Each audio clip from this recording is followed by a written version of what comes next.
Howdy mga kabady! Welcome to my channel. It's me again, Joben of TricksBuddy PH, and welcome sa isa na namang APN tricks tutorial.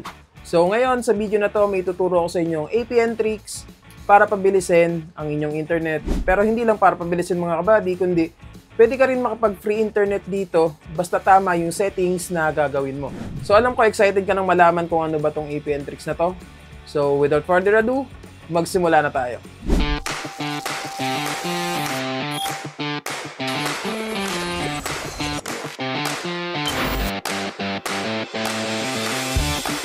So mga kabady, ang unang-unang gagawin nyo lang is hanapin nyo lang yung settings sa inyong mga cellphone, and once na mahanap nyo yan, i-click nyo lang yan, and then pumunta kayo sa mobile networks. So once na ma-click nyo yung mobile networks, pumili lang kayo ng SIM na gagamitin nyo ngayon.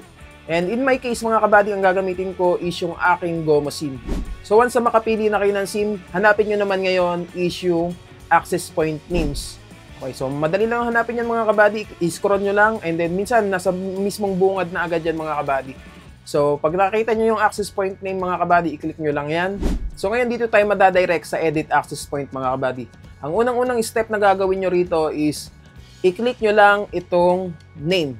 And then, ang itatype nyo rito is Hawk Celta Pro. Okay, so capital H, capital Z, and capital P. And then, may space sa pagitan ng bawat word na yan mga kabady. Okay, so pag na-type nyo na yan mga kabady, i-click nyo na yung okay. And then, pumunta ngayon tayo dito sa APN. And then, ang itatype nyo dito sa APN is Celta Beta. Okay, so capital Z and then capital B. And then, once na ma-type nyo na yan, i-click nyo na yung okay mga kabady. And then, dito sa proxy and port mga kabady, wala na tayong gagalawin dyan. So, not set lang yan mga kabady. So, ngayon, pupunta na tayo dito sa username mga kabady. So, sa username, ang ilalagay nyo lang dito is 4Gnet. Okay, so ulitin ko. Yung ilalagay nyo dito sa username is 4Gnet. And then yung password naman is wala na tayong gagalawin dyan. So not set lang yan mga kabady. And then bago tayo pumunta sa isa sa pinaka-importanting part ng settings na to mga kabady, which is yung server, pakilike mo muna yung video na to, tapos mag-comment ka dyan sa baba. Pakishare na rin yung video na to para mas marami pa tayong matulungan. Kung hindi ka pa nakasubscribe, pakisubscribe mo muna yung ating channel. Pakiclick nyo na rin yung maliit na bell icon dyan sa baba para isa ka sa unang-unang manonotify once na may bago akong upload na video. Okay?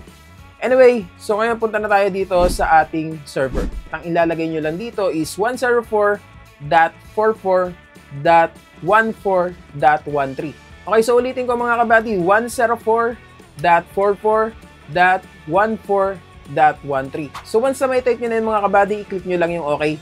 And then dito sa MMSC is not set lang yan mga kabady, wala na tayong gagalawin dyan. Pati sa MMS proxy. Tapos sa MCC at MNC is not set lang din yan mga kabady. And then dito sa authentication type mga kabady, isiset nyo lang to sa PAP or POP. So ang sunod natin mga kabady is yung APN type. At ang ilalagay nyo lang dito mga kabady is default, MMS, SUPL, HRPRI, FOTA, CBS, MCX, XCAP. Okay, so once na may type nyo na yan mga kabady, i-click nyo lang yung okay. And then sa APN roaming protocol, isiset nyo lang to sa IPv4/IPv6. And then same lang doon sa APN roaming protocol, IPv4/IPv6 lang din. So dito na tayo sa last at pinaka-importanting part ng settings natin mga kabady, which is yung bearer. Pero bago yan, kung hindi ka pa nakasubscribe, mag-subscribe ka muna dito sa ating channel at i-click nyo yung maliit na bell icon para isa ka sa unang-unang manonotify every time na may bago akong upload na video katulad nito. And then, pakilike yung video natin at mag-comment ka dyan sa baba in case na gumana naman sa inyo itong tricks na ginagawa natin ngayon. At syempre, pakishare na rin yung video para mas marami pa tayong matulungan mga kabady. Okay?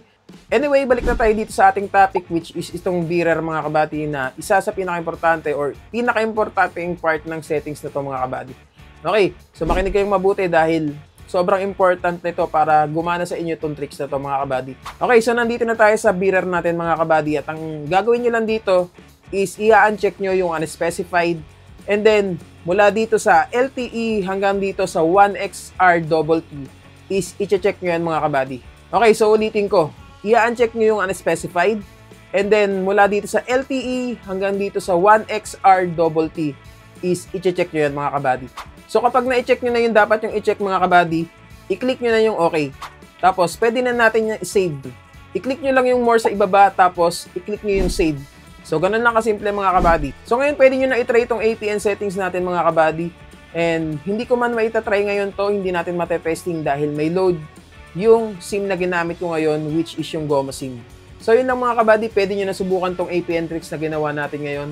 Okay, so wala namang masama subukan. And then, if ever na gumana sa inyo, paki-comment dyan sa baba and then paki-comment kung saang area kayo para alam ko kung saang area ba to gumagana. Kasi hanggang ngayon, wala pa rin akong idea or specific na area kung saan ba ito gumagana. So, hindi ko maipapakita sa inyo kung gumana ba sa akin nang walang load. Okay, so kayo na lang mismo yung mag-try mga kabady. And then, para malaman nyo din kung gumana ba sa inyo. Okay, so simple lang naman yan. Madali lang yan gawin. So, I think hanggang dito na lang muna mga kabady and I hope na natulungan kayo ng video na to. So, muli, ito po si Tricks Body PH. Tandaan, daig ng taong matanong, ang taong nagmamarunong. God bless po sa lahat. Yun lang. Salamat.